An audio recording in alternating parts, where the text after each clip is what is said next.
Welcome to the MaxBet podcast, a podcast dedicated to everything gaming. I'm Landon Jones, here with Mike McKiskey. Let's get started.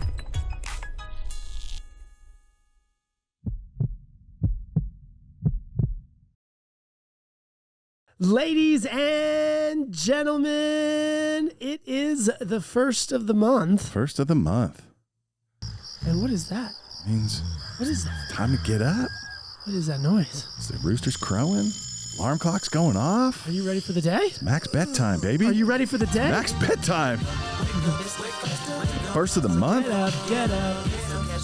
Rent's due. You got to get to the office, man. Let's go.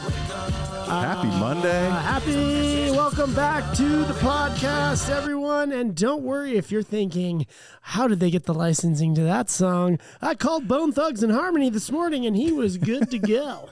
They were good. They casually flicked us a IG direct message. Says, you guys go for it. Have some fun. Can't wait to get flagged for that. Have some fun. I think it's okay because we talked over it.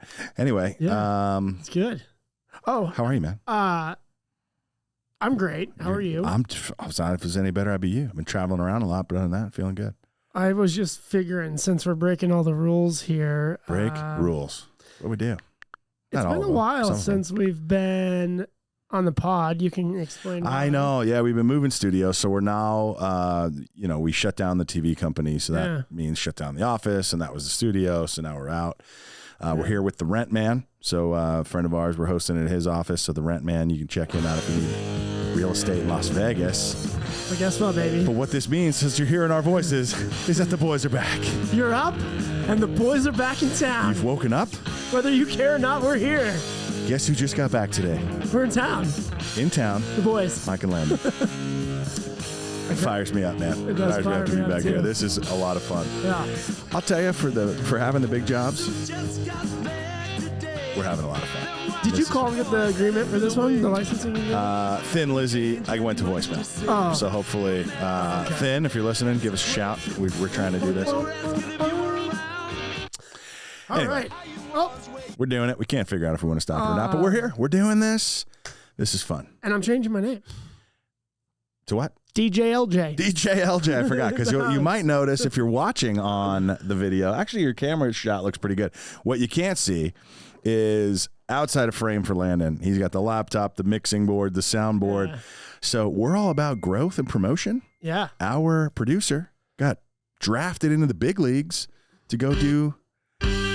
Oh, God. To do Big Brother. That's right. Yeah. That's what I was three cheers, standing O for Zach. He got drafted up. He's working on the CBS hit reality series Big Brother as an editor. That's the kind of level we have here. So now you got us, and now you got Landon, the producer. But we're here. We're set up. We're hanging with the Rent Man. We're back in town, and we got a good friend coming by today. So that's gonna be cool to chat with Joel and catch up with him because he's got a whole new thing. So it's all new. It's good energy with everybody. Good vibe. Got to harness in the good energy, block out the bad. Harness, energy, block, bad. Feel the flow happy. Feel it. It's circular. What else is exciting to you, man? The lottery's at $1 billion. I know. Why don't we live in a lottery state? So travel-wise, this week I'll be up in Washington visiting the great folks at Tulalip Resort and Casino up there. So we'll buy you some lottery tickets. Do you know, I think there's 5 states that don't allow lottery. Do you know the 5? 5 or 6. So I can cheat this one because Nevada's one that we live in. So I know they don't have that. Which, what do you got? I think Utah. You said Utah, right? I think Utah's out. It's so strange. But it's not weird when you think about it, right? Because I'm pretty sure, obviously I wasn't alive when this was negotiated, but the casinos basically said, no, tax us, but no lottery, so that all the gambling revenue goes to the casinos. So the casinos have like the monopoly or whatever you want to call it on gambling. And then as a result of that exclusivity, they pay a higher share of tax than maybe they were originally. So that's the reason why Nevada doesn't have lottery. Like that's the high level reason. I don't know the technical details. Banana lands, yeah. Another fun fact. So you got Nevada, Utah. Who else? Oh, we had Nevada, Utah, I think Alaska, Hawaii. It was Alabama. And Mississippi, I think, were the ones. So RP, sorry, bro. You got to cross state lines like we do if you want to win $1 billion. But I'm going to do it. I'm going to line up like a fool and buy my $20, $40 worth of lottery tickets and try to win the billion. You can't drive to Utah. That's the next closest. No, I'm going to Washington this week. It's not all about you. I'm trying to. Oh, what are you? I'm going to buy. I thought I was going to buy for you. We just split it. Yeah, you're on my team, bud. I wasn't going to leave you by yourself. I'm going to leave you stranded in the ocean there. Another fun fact. I think it's like the third or fourth highest it's ever been. The highest it's ever been was 1.5 billion. Billy. I think somewhere I saw if you took it today, like if the prize was today, you get to cash lump sum, 650 mil. Yep. And the odds still are not a bad day. Much higher in our favor to win the lottery now than it was 3 months ago. Much higher. What? Yeah. Doesn't make any sense. When it gets higher, it's closer to hitting out. It's like law of averages. Obviously, you're in gaming. I thought, okay, I'm in gaming, sure. But like, wouldn't it make sense that it's the opposite? Because so many more people are going to play. I guess you're saying the odds of it actually hitting are higher, but the odds of us hitting it personally are lower. Could be you. Yeah, could be. If not now, then when, that's how this whole empire was built, buddy, on the idea that it could be you. You just don't know it. Okay, so fun question for you. What do you buy? What's your first thing you buy? First day. So like a Snickers bar? Like just keep it totally cool. No big deal. Get like an Einstein's bagel. Just like nothing changed. Be like, I'm an Einstein bagel. What's your name? I'm a billionaire. Yeah, what's your name? Elon. Just can you write Elon down? That's my new name because I'm going to go hang out with him soon. So the first thing I buy is probably some sort of cool classic car, right? Like an old redid Chevelle or something like that. Just, outside of the dinner. But the first thing I do is I feel like I figure out, I don't want to own the private jet. I don't feel like that's sustainable, but figure out if you could book a private jet and take the family just on the most ridiculous trip around the world. Just book it for like a year. And you could just buy, you could buy your own crew just at that point. Okay, fair enough. I don't know. I don't have $650 million or $1 billion, so I don't really know the ins and outs of how this all works, but let's put it that way. Do the best trip, see the whole world. Okay? Check this. I feel like you have something coming. Yeah. Oh, you're going to like this. It blows my mind. Okay. We're sitting here fantasizing about our $600 billion and what we would do. Okay. Elon Musk is worth $243 billion. That is a lot of billions. If you had $250 and I had $1, you're way cooler than me. We're talking billions, That's bro. a crazy number, yeah. Billions. Still cannot tan, though. I don't know if you saw that in the news the other day. How is he worth more than Jeff Bezos? Like Amazon. What is Elon doing? He's an alien. I think Bezos, though, lost a lot of money in his divorce. He lost some. So I think valuation-wise, right? So she's single. How bad? She's single. Well, so are you. Maybe there's a love connection to be found. She actually, to her credit, is giving away a ton of money to charity. She actually makes the money so fast she can't give enough away. That's a fun fact I think her name's Mackenzie, but I always think of Mrs. Bezos, but the ex is super charitable. You could marry more in a day than you can make in a lifetime. So they say in the neighborhood, is that like, I've never heard that, like, but I don't know, I just came up with it on the spot. That said, as a guy married for I guess going on 8 years, don't marry for money. You're probably gonna hate yourself. Like, just marry someone you actually love. I'm not telling you this. I'm just there's thousands of people listening to this. I feel like they probably already know it, but if not, we should tell them. If I hurt your feelings, I'm not sorry. Jerk. That is crazy. That is nuts. Yeah, that's a cool thing to do. And what are you going to do? So I'm taking the PJ around the Yeah. world to see everything I want to see, and you're doing what? I ain't working in L&W anymore. You like the job, you don't like it that much. $650 million, but I think that's true for everybody. I don't think it doesn't. Unless you own the company. I'm pretty There's sure no chance anyone wins $1 billion and shows up to work. But how cool would you be? I would show up for the first week. Just go like nothing happened. Yeah, I don't know. Just get your normal little $3 latte on the way, whatever it is now, $6 latte. Your boss is like, "Hey, I need this TPS report." So he's like, "Yeah, do them yourself." Just bring a bat and smash the copier on the way out. Oh, no violence in the workplace. What else we got? St. Baldrick's. So that's coming up. So Dan Inkster, Mr. Dan Inkster from Seminole Tribe, Florida, a good guy. He's we're shaving heads. And beards, apparently. I'm not doing a beard. I'm doing the head. Head I'm doing. You're not doing either one, it sounds like. So what are you worried about? But I'm doing that. And he has recruited quite the crew. Yeah. So I'm going to help. I'll be a part of it, and I'm a donator. Good. Great. So donate your way out of this one. Sounds like Matt Wilson's in. Our fearless leader. Shave? Yeah. Sounds like Andrew Burke's in. Ooh, sounds like Alan Siegel's in. I see. I didn't say this is what I was texted. No, I was told, right? It's these guys are in. Smart. This is a big list. I'm sure there are more coming. I think What'd Robert Perry say? I don't know that. He's like you, man. He's got that signature good lettuce. It's going to be hard to part with. If you're listening and don't know who these people are, do yourself a favor. Get on LinkedIn. Link them in. They're good guys. They run the whole gaming industry, basically. This is the brain trust. So anyway, so you got a lot of cool cats that are going to be part of this. So Cool cats and kittens. Cool cats and kittens. You can find, don't kill your husbands. But other than that, you can donate to the head shaving fund. So we'll put up a link on our LinkedIn from our page. Dan Inkster's got his link out there, but St. Baldrick's is the charity, so we don't care if you give it to us or give it straight to them. It all goes to them anyway. Mid-September, I think we're going to be doing this thing, getting on stage, drinking some Irish beers. We're getting close. Yeah, closer than I realize. And then I think what's going to happen is you're just going to go shave, and then you're going to have to go, well, put a pin on me in G2E to let everyone know that I don't, I look like this because I helped a bunch of kids raise money, not because I, turned. You wouldn't look bad with a shaved head, though. I appreciate it. I look like an idiot. Generally, or with a shaved head? Generally, but even more so with the shaved head. Nice. Like an alien kind of deal. Uh-huh. Yeah. You and the aliens. Well, maybe that's what you need. Channel your inner alien. I think your problem is just going to be that you feel shorter without the hair. 100% my problem. I get that. I'm a solid 5'8" without this fluff and stuff. Yeah. I put a little pump in my shoes. HR fluff and stuff. Flip the old hair piece up. I'm rocking it like a solid 5'10". Perfect. Yeah. I've thought about this. 5'11" with lifts in the shoes. So that's good. We'll get you rocking and rolling. So I am also, one other thing to say, because I know we have thousands of people. Well, we've had thousands and thousands of downloads in Australia. Hundreds. I will see you soon. I'll be down there in like a week from when this episode airs.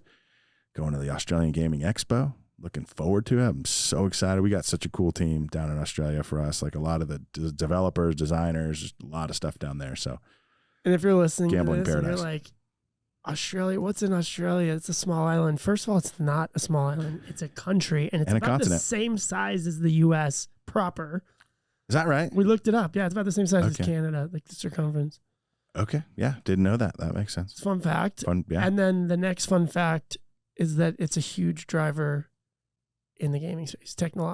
Yeah. I mean, huge driver. If we look at, it's shaped the U.S. market. Oh, you play in 88 terms of, Fortunes? It like- was developed by an Aussie. Yeah, Play Lightning most Link, of, Dragon like, Link's developed by an Aussie. You play, all these games you think about, a lot of them good math. And there's Yeah. so many Volatile math. non-household name games that are good, that show up to like nerdy insiders as good games, but you wouldn't hear them in, if you're just a regular play.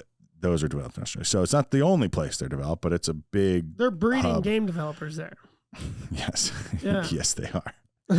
So, so shout out to Oz. We'll be down there. If you see me, don't be shy. And, And if you don't know what he looks like as you're listening, he's the tallest, most giant. He's the guy. It's like if you think you see Bigfoot at the show, stick out. Yeah. that's Mike McGiskey. Go us. say That's us. hi. Crank it out. Okay. And then Yeah. we get to break our new studio in with Blue Suede Shoes, Joel Simkins. Wait. Oh, that's what I was looking for. I was looking for the clap. You got to figure out. Remember where it is. It's on the yellow. I know. I got to mark him up, but I got it. Don't edit that out. That's gold. So anyway, yeah, Joel's got new jobs. You got a new job. Joel's got a new job. I got a new job. We already talked about You mine. have a new career. A whole new program. Well, okay, you have a new career. I just wanted to This correct one just you. like just I'm level so me up. Okay, stupid. just level me up there, big boy. As it is. And so anyway, so he's coming in. Houlihan Lokey is his new firm. What a cool name, too. Like I'm with you. Houlihan Lokey. Houls Lokey. Yeah, it's a whole thing. It's all good. So they're pretty. It's funny. So we'll talk to him about this, but they are massive. Never heard of them. Me, I'm not supposed to have heard of them. That's not what I do. But it's like you never hear them, but they're just great. And his energy about the firm makes me want to work there. It's like you. That's like right? evolution. 100%. But all the people that work there Massive seem to really love it. I met one of his coworkers when they were in town. I was like, man, it seems like a really smart guy, Yeah. like good people. So again, Yeah. not knowing anything about the banking, like Yeah. really ins and outs of it, I go, might be a good person to call. Give it a start. Dude, culture is everything, man. I think culture is the new driving force for most. Here's the big thing. You companies. have to go to work. Most Yeah. people, unless Yeah. you win the lottery, like we Yeah. talked about. Wouldn't you rather go to work with someone or a team of people that you like want to work with? 100%. So and culture's like ill-defined, but I think you could define it many different ways. But at the core, shouldn't it just be a group of people that really like working together? Feel the energy. And maybe for flow. some people that's ping pong, and maybe for some people that's remote work, or maybe it's whatever. Like whatever the culture ends up being. TV, networking. Never know. Maybe. Too soon. Too soon. But it's but again, like it's just something. So it sounds like they got a good program running. Oh, yeah. I know we do. So let's kick it over to them. Let's rock and roll. Joe, what's up, baby? I got a new shirt on.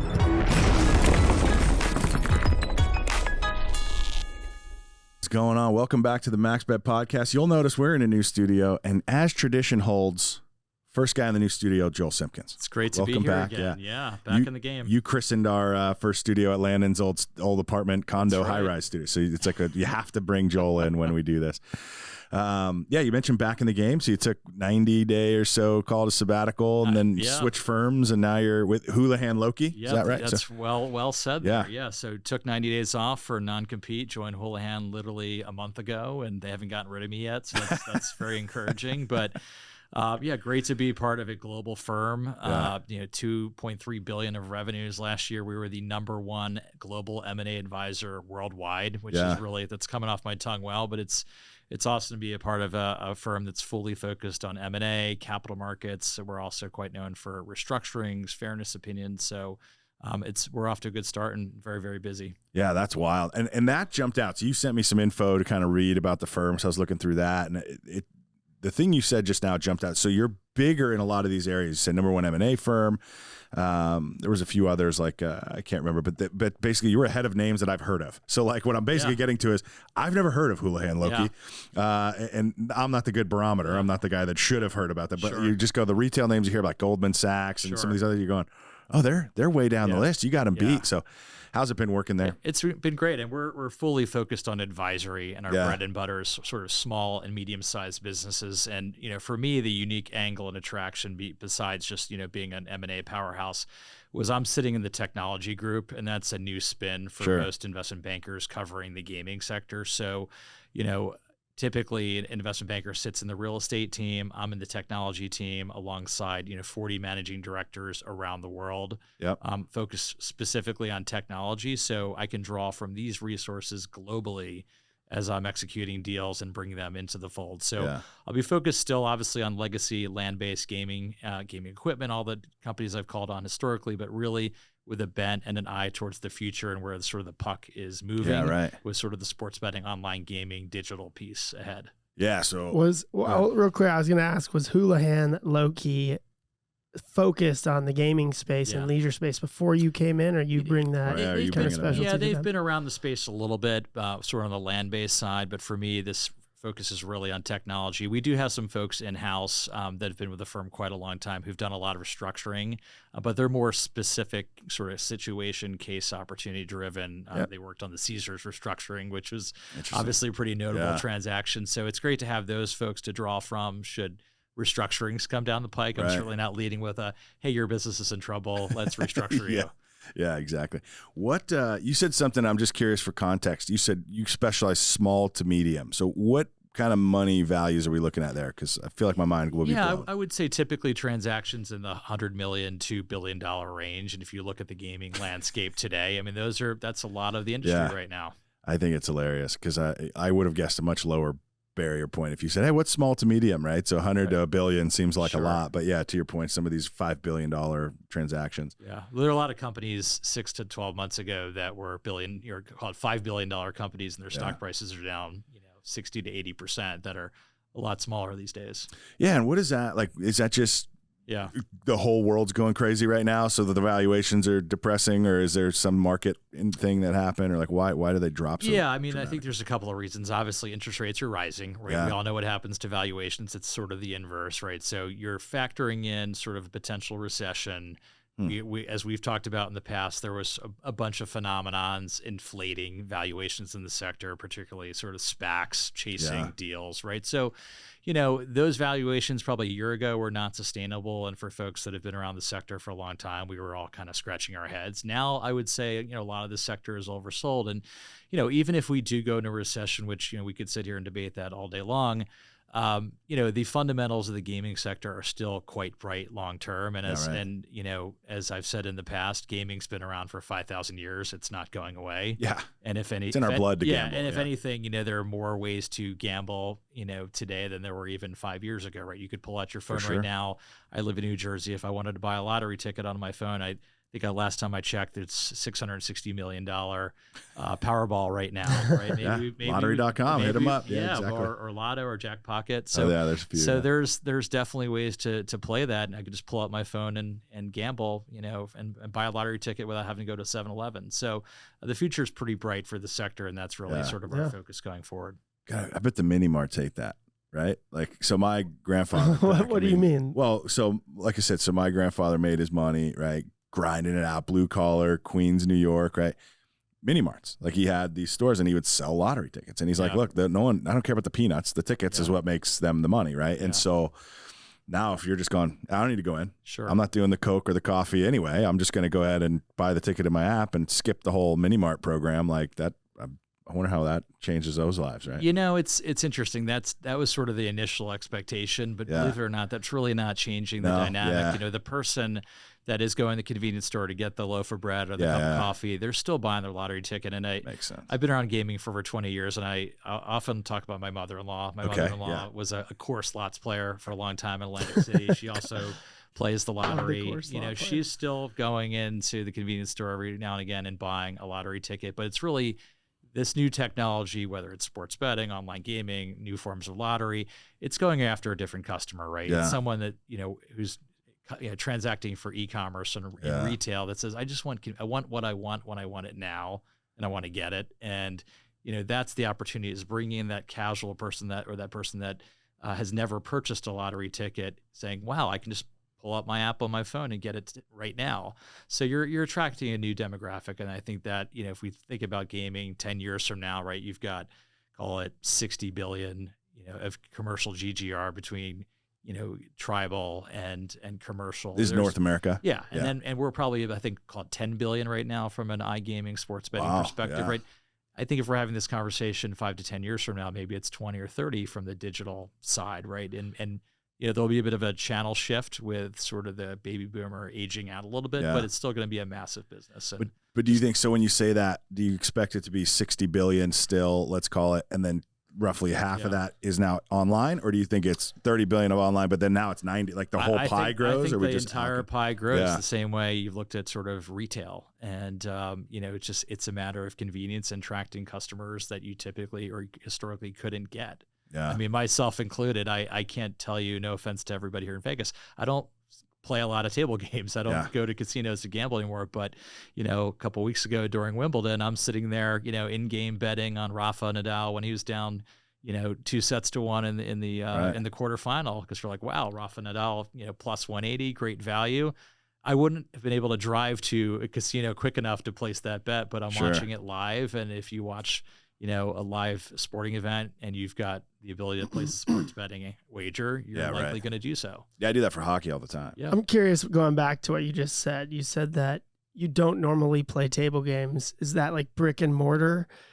And the question is if table games were online on your phone, would you be more apt to play them, not because of an app? But I definitely am. For me, it's just a matter of convenience. I've got 2 kids at home. I'm on the road all the time. I'm traveling. Yes, I am visiting lots of casinos, but I just don't have the time. But I'll often pull out, the DraftKings app or somebody like that and play $5 blackjack, in between calls or, taking a quick break. So it's just a matter of convenience and accessibility. And I think that's what you're going to see unfold in the sector. It is interesting you say that, because like even sports betting for me, I'm not going to go down to the casino to make the bet. But if I'm sitting at home on a Sunday and a football game comes up and I'm excited to watch it, I'm going to throw like $100, $50 on it, because it makes it a little bit more exciting. It's ease of convenience. It's interesting. You though are a true gambler, because you don't even know the name of the team in the game. You're just like, red team, let's bet $100. It's like, what? Okay. I always usually ask the guy that thinks he knows everything. I go, who you betting on? And he's like, the Steelers are going to take it. And I go, I'm going to go bet the Broncos then. Bet against. You know what I mean? Steelers. I like it. There's a whole ecosystem, as you guys know, of players in the space. And I think, over the next couple of years, just given the dislocation we've seen in valuations, some folks are going to be struggling. Some folks are in a better position. As a result, you're likely going to see consolidation, and that's what we're hoping to be on the forefront of. Yeah, I was going to ask you that. So obviously, as the money guy and the advisory guy, you're probably bleeding edge. You probably know before anybody who's trying to sell their company, who's merging. So obviously, maybe you can't tip any specifics, but you're thinking that the market with interest rates going up and some of this inflation, you think that'll drive more consolidation? Yeah, I mean, the bottom line right now is interest rates are rising, Yep. valuations have come down in the sector, and access to liquidity and cash is going to be a challenge for folks, right? So, and I think you're already starting to see those signs of folks saying, you know what, I should sell myself to a bigger company and ultimately create more value long term, right? I mean, you've seen some of the bigger guys, that are, I would say, omni-channel. I mean, look at MGM, their recent acquisition of Leo Vegas, that's in process. Boyd Gaming is added to their tech stack with the Pala Interactive transaction. Right. So I think that sort of denotes that you're going to see more transaction activity and consolidation, because in this digital world, there are a few companies that are perfectly formed that have, 5 tools in their toolkit. They might not have live dealer, or they may not have an RGS from a slot perspective, or they might need content, right? So there's all sorts of companies out there that I spend time talking to, have a little bit of everything, that are trying to put it all together and sort of, move forward.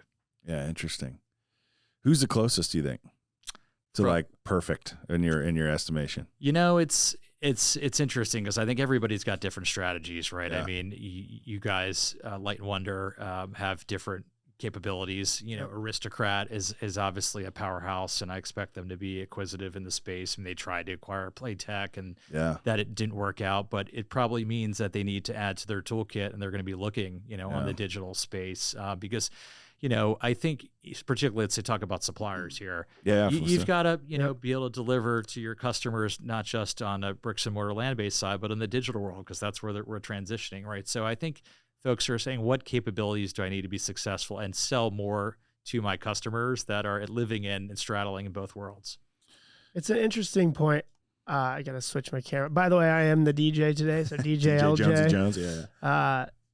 It's interesting what you said, and I find it fascinating how much more mature the market is in Europe in terms of the online space, and these companies like Evolution are miles ahead of us.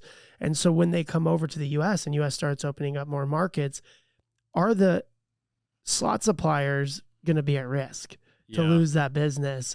Because you think about the capabilities and the technology that's coming. Are you going to be able to take those online games and port them over to a game on brick and mortar? And if that happens, it's a scary thing, in my opinion. Yeah, no, it's interesting. I mean, there's so many different game developers out there. I think there's other folks that are looking to roll up the sector as well. I think making the leap from the digital to the bricks, gaming equipment world is a little bit difficult. But yeah, I mean, I think the Europeans, who I talk to pretty regularly, we actually have a banker based in Stockholm who's been around the sector for 15 years. We're collaborating on some things. They've seen this movie a couple of times. Yeah, right. They generally think they know how it's going to play out, and it could play out as the same way as it has in Europe. But I think the U.S., given that we're talking about state by state, that is inherently the challenges. There's so many nuances from a regulation, tax perspective, what you can and can't do. Maybe your state has sports right now, but doesn't have iGaming, right? So these things are going to play out over the next couple of years. I do think, back to my earlier point on, if we do go into a recession, I actually see this as very opportunistic for the industry, right? You're going to see more states look to legalize quicker. The old days, it was, let's just go legalize, regional gaming. Let's have some slot parlors and some, maybe destination local casinos, like a Wynn Boston. Sure. That stuff takes forever. Yeah. It's really hard to finance. It's $1 billion to build it, right? At least to get in the game these days, right? So versus let's just flip the switch tomorrow and let's maybe have lottery courier, let's have iGaming, let's have iLottery, let's have historical horse racing. There's other ways to get more revenue quickly and create jobs and local opportunities. Yeah, I've asked you this the last time you were on the podcast. I'm curious if it changed. What excites you most about the future of gaming? Like what sector? Yeah. Back to my earlier comments. I mean, just this convergence of sports betting and online gaming. And, I think what's interesting here is we're seeing a lot of fresh faces in the sector that, if we were having this conversation 5 to 10 years ago, you would say, well, this company, they're never going to get into gaming. I mean, look at, Light and Wonder selling OpenBet to Endeavor. Yeah. Endeavor is a Hollywood talent agency that owns the UFC, right? who would ever imagine that they would go through the licensing gamut and get into the game? You're seeing, different payments companies look to align with gaming companies. I saw, a couple weeks ago, Nuvei, which is a payments business, is working with GAN. Doesn't mean they're getting licensed, but you're seeing different folks enter the space, and that means we're going to speed up, change in the industry and adoption of new technologies. I think that's really good for the industry. It's good for the consumer, and it probably drives more growth in the sector. You would think. I mean, especially as you bring in more, kind of common technology that's maybe not as common in gaming, right? So certain e-payments and cashless. Yeah. I mean, these are things, the buzzwords, right? But like they're everywhere. Yep. You go tap to pay, or you could go phone pay Yeah. it for a cup of coffee, and that's normal now. Yeah. But it's still, but not for gaming, right? Right, So bringing sure. this in is, I think you're right. I think having these interesting kind of, Right.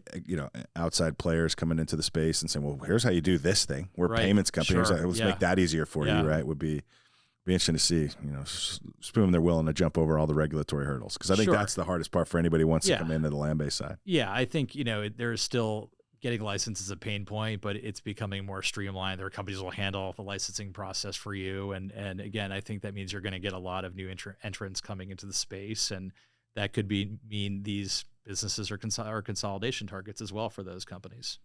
And that's for me is interesting because we have 40 other managing directors who know all these other companies that are outside of gaming, where I'm like, hey, this company does this. Yeah. Is that appealing to your perspective? So you mean you 40 other folks at Houlihan, you mean? Yes. So 40 your other peers that look managing- after all the other sectors of the world. in Yeah. technology and media, right? So Wow. if, I'm doing a meeting this afternoon with our payments banker and a company here in town just to talk about ideas and opportunities. And hey, these are my companies in the payments world that are potentially interested in coming into gaming. Sure. Is there a way for us to collaborate? So it's quite interesting, and it's sort of another sort of arrow in the quiver. Yeah, I think that's what it's going to take, honestly. So, like, I remember back 10 years ago now, probably Bally Interactive, we're trying to launch online, and it was like, hey, we got all these, you can't do credit cards, there's all these Visa Yeah. they don't want to deal with it. Sure. Like, it's just outlawed. So until the larger, what I'll call more traditional companies come in and go, well, no, it's not scary. Like, it's a normal thing. Like, it's then I think that's what you need to have to drive change. Because I felt like what happened was, and I love the Sightline guys. We had the Sightline guys, you have Sure. people like that are gaming payments. So they're trying to sound the horn and beat the drum, but then you go, well, these other guys are way, way bigger, and they're going, no, we don't want to do it. So until Sure. one of the big boys comes in and support, where you marry these things up out of Yeah. industry to industry. Well, and I think you're also seeing positive change, from a regulatory perspective. Yeah. It seems like states, whether it's here in Nevada or New Jersey, there's different thought leader jurisdictions that are more willing and open to these conversations, saying we need to bring the gaming industry, into the 21st century and sort of address the consumer, right? Because again, the core baby boomer customer, they're going to continue to age out, right? Yeah, So right. how do we bring in the next generation of players, and how do we give them what they want when they want it? Because they're trained to play on their iPhone. They're doing social games. They might be gambling on a sports book online. They want that convenience, and it doesn't mean that they're not going to come to Las Vegas. They're not going to go to I live in New Jersey. Doesn't mean you're not going to go to Borgata because there's if there's a great show or you want to have a nice meal, you're going to go down there and still engage in that. But it's giving customers choice and different formats to play in. It's funny that we're talking about this like it's new technology. Right. It's Well, that's so the old. point, It's right? like we're It's always just this- starting I know. to introduce it into our space, which Yeah. makes me laugh. It's like online? What? What's the internet? No way! It's crazy. Yeah. Yeah. Well, look, I get it, right? Because you're sitting there. So here's the thing. As a player, you never see any of this behind the scenes, right? So you're just going, bang in, whatever. Sure. As a guy who both plays and works in the business, it's really comforting to know that the regulatory process works. You're not getting cheated, right? The games Sure. are legitimate. So on one hand, I'm like, okay, it's fine. Don't zip me Yeah. around with this new tech. But at the other hand, I'm like, no, I'm chomping for it though. Like I want I want to be able Yeah. to just buzz my money into my phone from my bank, not some special card or whatever, right? Sure. So yeah, we're slow to adopt to the common, but I think for good there reason. has to be checks and balances, and there has to be good framework in place, right? I get the question a lot from folks. Well, when is crypto gonna? What are you gonna Oh, use your I didn't crypto even- yeah. machine? I'm like, it's just That gets dangerous. simmer down. That's- It's gonna be a few years. That's gambling in itself. But, That's diamond hands right there. You better hold that for a long time. I think you're still going to be using your regular old bank account to fund your gaming, but you're not probably gambling with crypto at a slot machine anytime soon. Are you in on crypto? Like, are you not personally, or just like like looking at it. I'm like, a old, Warren Buffett, Yeah. go with what you know, boring company investor. Same. Yeah, I'm not in on crypto, but I read a lot about it, right? So you see it, and it was just interesting to see the other day that like Elon and Tesla were big in crypto, but so it was just revealed that like they had just dumped like 75% of their Bitcoin, like almost $1 billion worth of it, like in the whatever recent reporting period. I was like, oh, I don't know what that means, but makes me a little nervous if I was holding that asset, right? I would like to add, if you are gambling while using crypto, it's probably not a legit site because if you're in the US, for sure, it's illegal. You can gamble on crypto, and No, most of those sites are like South. Well, it's not interesting. good. I mean, there was a lot of, I'd say, hype around Ontario legalizing sports betting, and the numbers have been pretty good, but they haven't been quite as good as people expected because, you had a very large gray called black market already in Canada for forever, where people are gambling on offshore sites with crypto. So, that's an inherent challenge for like the legal regulated gaming is when it enters a market where there is an existing framework that allows sort of the bad actors to persist still. Do you know much about sweepstakes in terms of like Play Chumba and there's a few and those sites? They're like you can play online in any state. Yeah, you play right now in the U.S. Yeah, I mean, not any. Not as there's familiar like with 4. that. I mean, there's other types of, there's sort of ADW wagering. Right. There's a company out of LA that's been developing that, but that's legal and legitimate. And what does that stand for? ADW. Advanced deposit wagering. Okay. So it's sort of tied into horse racing. Oh, I see. Similar. Interesting. Yeah. It is weird though. I'll tell you that the reason I know gambling's not going anywhere is because of how many crazy ways there are to find outcomes to generate to make it legal.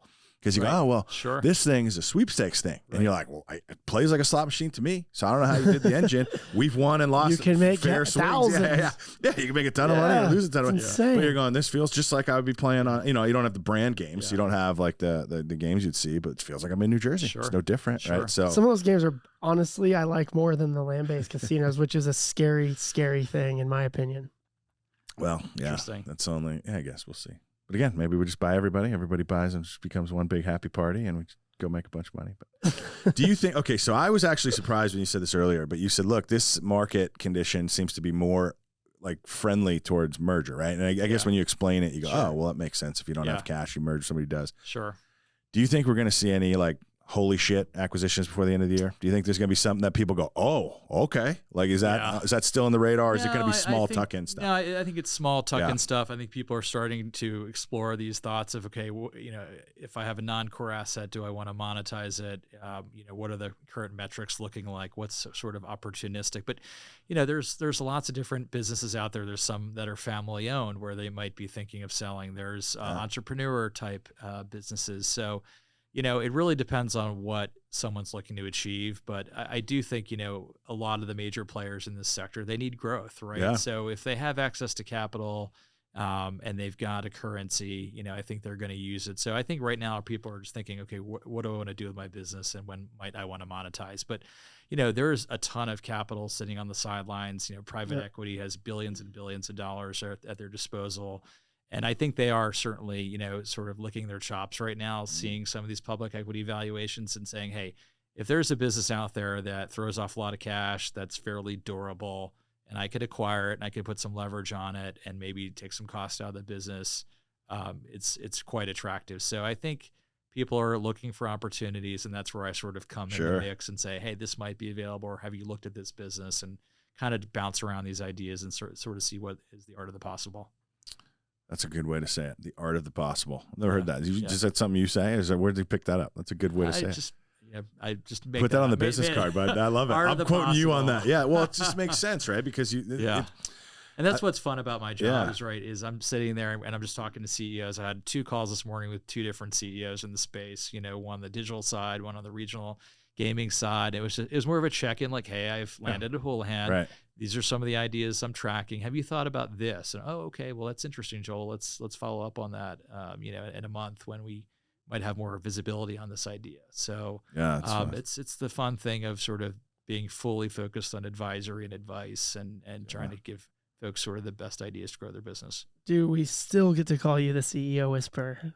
Well, sure. I love it. Burke said that. I think that was he called you when he introduced us like 2 years ago. The name carries over. We're doing it. I love it. It's now I'm the board of directors whisperer as well. That's good. The BOD. Just run around whispering to everybody. The bod whisperer. It's perfect. One thing I'll say, so not necessarily market related, kind of bringing it back to Houlihan for a second. Never heard of him before you started there, right? Which Love is the name, by the way. Shame on me. It's such a cool name. It's fun. Yeah.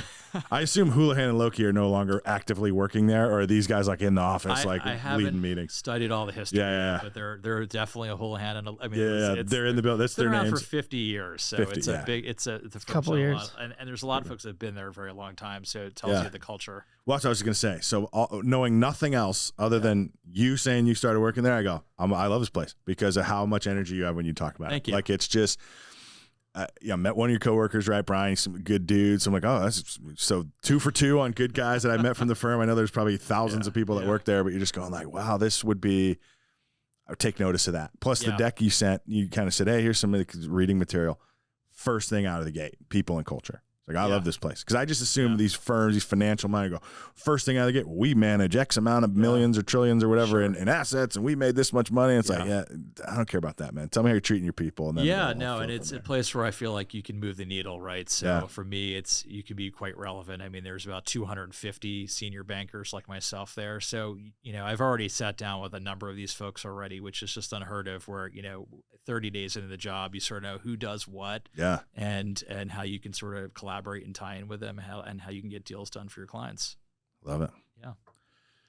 What else you got, bud? I think that's I'm just learning how to be the DJ LJ over here. This is fantastic. You guys have to learn your new company as well. That's it. Well, we're that's fun. Light and Wonder. Feel the thunder. Now every time I hear it, I want to say that. But like it's that can't be the thing. That's not the tagline. It's grown on. Sorry, me. Bob. Took it. It's definitely, I think, name-wise? it's rolling off the tongue now. Here's the thing. I honestly think you call it whatever you want. Like you see these companies and like, isn't there a company called like Monkey Box or something? It's called crazy Monkey Knife Fight. Yeah, Monkey Knife Fight. And you go, it doesn't matter what you call it. Yeah. Have a good culture, deliver good product, treat people correctly, customers and employees. It'll be all good. Sure. Right. So I get what we were trying to do, right? The feeling, the vibe behind it, I guess, is like you walk into a casino. Yeah. That's what you feel. You see the lights, you experience this wonder. Like, we talked about we were kids coming to Vegas for the first time. Go, whoa. Like, that's what we're trying to capture. Well, it's funny when I told my wife, I said, I'm going to go work for this company, Houlihan Lokey. She's like, isn't that a restaurant chain? It used to be a restaurant chain. Houlihan's. Well, I was like, Applebee's. I was like, no, it's not that company. So my wife and I are going through all of the Marvel series, right? And so when I said, yeah, he works at Houlihan Lokey. She goes, Loki, like Thor's bad brother? I go, yeah, spelled different, but same pronunciation. So every company can be razzed a little on its name, but it's fun. Everybody loves to just throw bad things at change, right? Even when Every changed their name, everybody's like, what? Every? Now I can't even imagine them not being called Every. Yeah, no, the response has been great. And folks, it's more times than not, it's, I've worked with them in the past. I've used them for this transaction. So that's great, Joel. You're amongst wonderful folks. So it's refreshing when you don't have to do a lot of the advertising. Yeah, and I think when I think of the name, back to Light and Wonder, like if you think of an entertainment company, that makes sense. It's like Light and Wonder. It makes sense, right? Digital transformation. Yeah. That's what we're doing. Well, I know you're a busy guy and you're running around whispering to CEOs and boards, but we appreciate you making time for us. And great seeing you. Any parting thoughts you want to leave everybody? Call Houlihan Lokey for your financial advisor needs. What else? You know where to find me. I'm in town enough. I've been here twice in the last 2 weeks, so I'll be making many appearances in Las Vegas and every other gaming jurisdiction over the next few years. Awesome. Man on the move. All right. Appreciate you, Joel. Thanks for stopping by. Yep. Thanks, man.